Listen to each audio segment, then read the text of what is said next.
चिचुको मण्डल 40 नং botany बखाक्दै फिल्सारा थामची मन्त्री बखरक नरेन्द्र मोदीले मन की बात पान्दा खनालाइखा विश्रामगञ्ज सचिन देवबर्मन स्मृति कलाक्षेत्रनि हल नग तिनी जानुवारिनि 25 सालमारि कक्तिसाल मन की बात पान्दा ख्लाइमुंग मानजागैखा त्रिपुरा हास्टेनि मन्त्री प्रोफेसर डॉक्टर मानिक साहा लगे दंगो बीजेपी हास्टे general secretary doctor Bipin Debbarma चोरिलाम मंडल प्रेसिडेंट तापस दास खबै कबुनि जुदा जुदा बीजेपीनि नांनाय सुगनाय आदं रक कक्तिसाल मन की बात पान्दा खनालाइमुं पान्दानो जाति कथान मुसंगै चेंगसावै रोखा त्रिपुरा हास्टेनि मन्त्री प्रोफेसर डॉक्टर मानिक साहा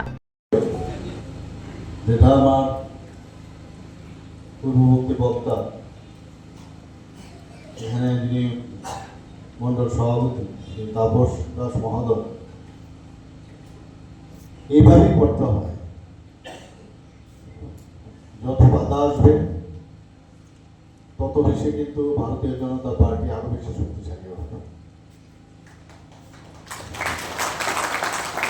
আমাদের সরকার এখন পর্যন্ত এই সরকারের কি তাগত কি শক্তি অনেকের মধ্যে কিন্তু তার বিন্দুমাত্র উপলব্ধি।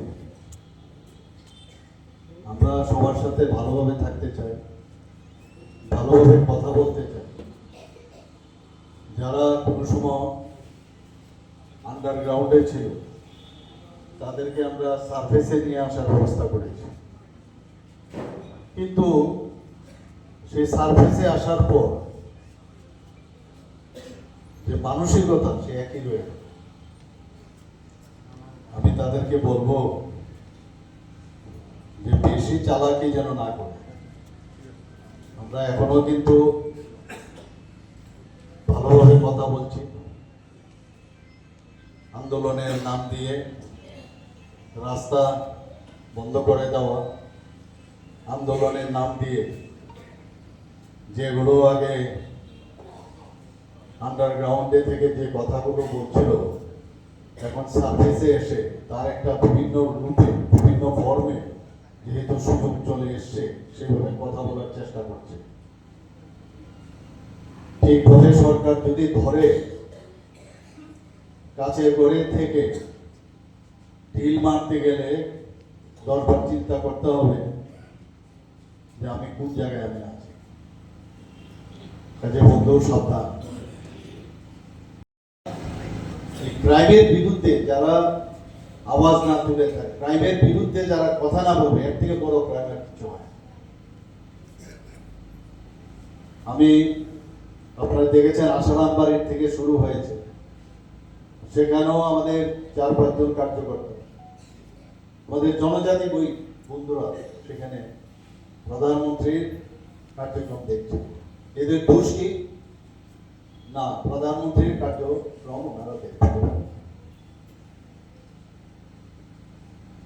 ওনাদেরকে কিভাবে আক্রমণ করেছে, প্রাণঘাতী হামলা আপনারা সবাই দেখেছেন কি অবস্থা ছিল। ছোট একটা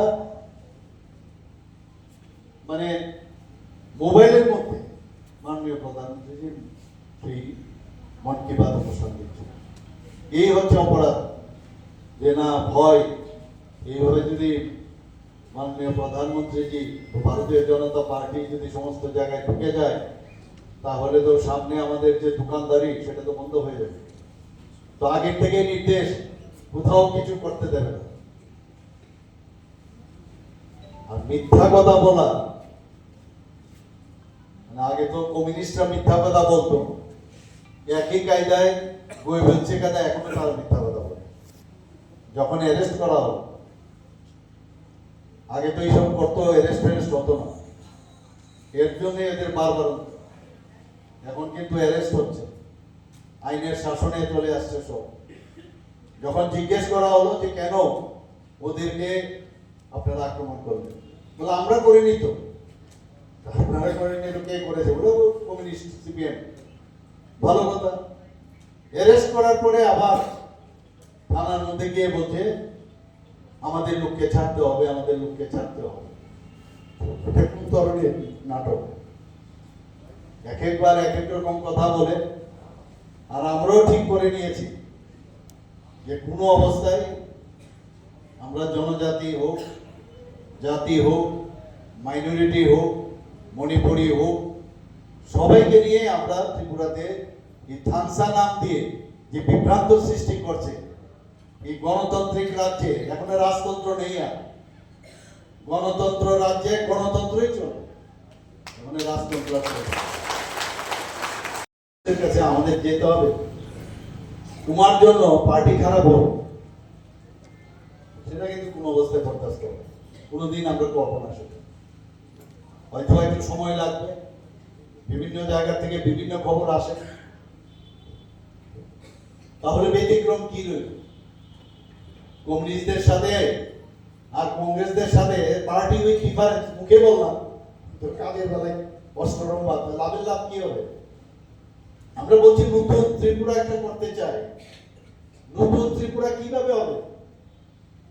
এবং একমাত্র শান্তির মাধ্যমে, যুক্তির মাধ্যমে, কথার মাধ্যমে, তার চাল চলন বলন সবকিছুর মাধ্যমে, ট্রান্সপারেন্সির মাধ্যমে।